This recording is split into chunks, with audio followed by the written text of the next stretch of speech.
पिछले पार्ट में हमने देखा योजनाबद्ध तरीके से राजकुमार मोहान को शराब पिलाकर उससे कुछ बातें उगलवा लेता है और अंत में उसे गले लगाते हुए पूछता है कि तुम्हें धक्का किसने दिया था।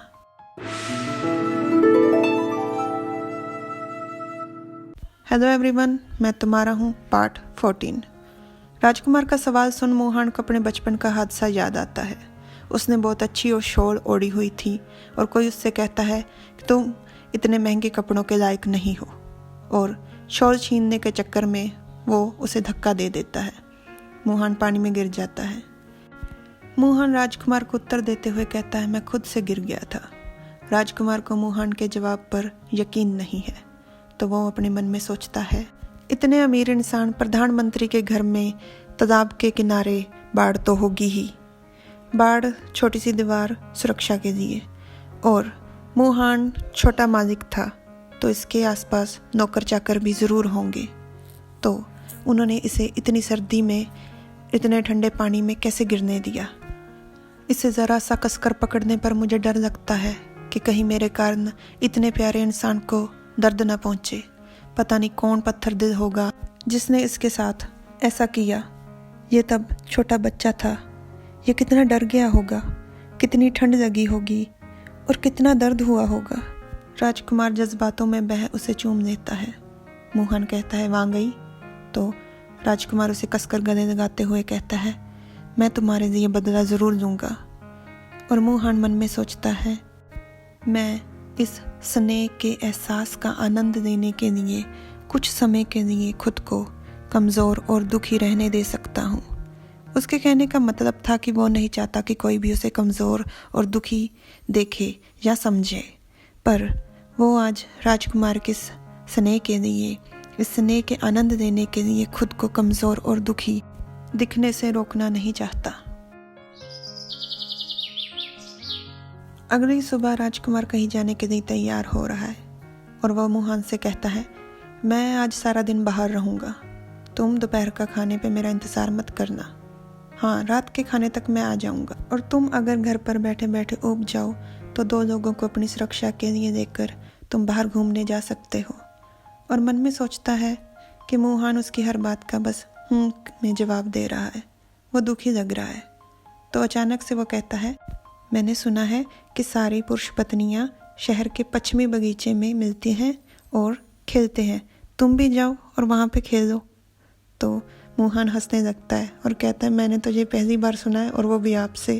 और मन में सोचता है कि राजकुमार भी कैसे मजाक करते हैं। और राजकुमार मन में सोचता है कि मुश्किल से ही सही, पर मोहन हंसा तो सही, और कहता है कि मैं चलता हूँ। सामने उसका नौकर घोड़ा लेकर तैयार खड़ा है। राजकुमार उस नौकर को हुक्म देता है कि जाओ, जांच पड़ताल करो और पता लगाओ कि प्रधानमंत्री की उपपत्नी का बेटा ठंड के महीने में पानी में कैसे गिर गया था।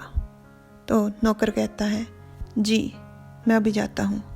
राजकुमार अपने घोड़े को प्यार करता है और सहलाते हुए कहता है, ब्लैकी तुमसे मिले हुए कितना समय हो गया है। ब्लैकी घोड़े का नाम है, ब्लैकी का मतलब होता है कालिया। और राजकुमार मन में कहता है, ब्लैकी एक ज़िद्दी जंगली घोड़ा है। ब्लैकी की नस्ल बहुत ही अच्छी है और ये घोड़ा हमारे कुछ सेना के अफसरों से भी होशियार है। इसे बिना घोड़सवार के भी जीतना आता है। अगर ये हमले के समय मेरे पास होता तो मैं और मोहन बच जाते, पर फिर मुझे सब कुछ शुरू से शुरू करने का सौभाग्य ना मिलता। लोग कहते हैं संघर्ष सौभाग्य लाता है, और जबकि सौभाग्य संघर्ष। खैर, किसे पता क्या सच है। नौकर राजकुमार से कहता है कि आपसे मिलने कल सर ली यानकिंग आए थे, आप घर पर नहीं थे, तो उन्होंने कहा कि कुछ खास नहीं है, और वो चले गए। राजकुमार उसका नाम सोचते हुए कहता है, मेरे गुप्त दराज में पड़ी किताब ब्लू अकाउंट बुक, यानी कि नीले खाते की हिसाब की किताब में शायद इसी का नाम आखिरी था। तो वो अपने नौकर को कहता है कि अगर वो दोबारा आए तो उसे कहना कि मैं जुनशियान इमारत के पास दोपहर को मिलूँगा। रास्ते में उसे एक औरत अपने बच्चे से बात करते हुए सुनाई देती है, देखो वो, अगर तुमने फिर से शरारत की तो मैं तुम्हें चेंगवांग को दे दूंगी। तो राजकुमार को पिछले जन्म की एक बात याद आती है। एक मंत्री राजसभा में कह रहा था, हमें पता चला है कि राजकुमार चेंगवांग बेदर्द हत्यारा है। इसने हुन के साथ युद्ध में गिरफ्तार किए 10,000 लोगों को मौत के घाट उतार दिया। लोग अपने बच्चों को कहते हैं सो जाओ वरना चेंगवांग आ जाएगा। ये माफ़ी के लायक नहीं है। राजकुमार सोचता है ये भी पिछले जन्म में मुझ पे लगा हुआ एक इल्ज़ाम है और सोचता है क्या बकवास है। 10,000 लोग तो उनकी सेना में भी नहीं थे। हमने मुश्किल से सिर्फ 500 लोगों को गिरफ्तार किया था। वो भी मेरी एक बात मानने को तैयार नहीं थे। उनकी हमारे लिए नफरत के कारण मुझे उनको मारने का फैसला लेना पड़ा था। लगता है अफवाहें अभी से फैलना शुरू हो गई हैं। मुझे फंसाने की तैयारी तो बहुत पहले से शुरू कर दी गई थी। दूसरी तरफ अपने दफ्तर में बैठा मोहन अपने दहेज का हिसाब लगा रहा है। चाइना में पत्नी और उसके परिवार को दहेज मिलता है पति और उसके परिवार की तरफ से। तो मोहन प्रधानमंत्री को जो दहेज मिला है उसकी शादी का, उसके बारे में हिसाब लगा रहा है। मोहन जिन ईंटों की बात कर रहा है मुझे नहीं पता वो सोने की है या चांदी की। मोहन हिसाब लगाते हुए मन में कहता है, मेरे दहेज में बस 30 ईंटें ही काफ़ी थी। पूरब के बैरीन का जंगल आधे से ज़्यादा और बाकी सब तो गिनती के बाहर है कि कितने खेत या गाँव। प्रधानमंत्री की पत्नी होने के कारण उसे बिल्कुल परवाह नहीं कि लोग क्या कहेंगे कि एक उपपत्नी के बेटे का उसने इतना सारा दहेज दे दिया। इतने में नौकर आकर उससे कहता है, वांगफई आपसे मिलने उपपत्नी आई हैं। तो मोहन उससे पूछता है कि क्यों, किस लिए आई हैं?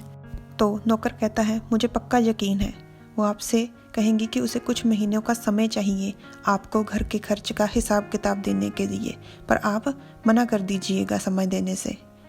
मोहन कहता है, बुलाओ उसे। और यहीं पे हमारा ये पार्ट ख़त्म हो जाता है। सब्सक्राइब।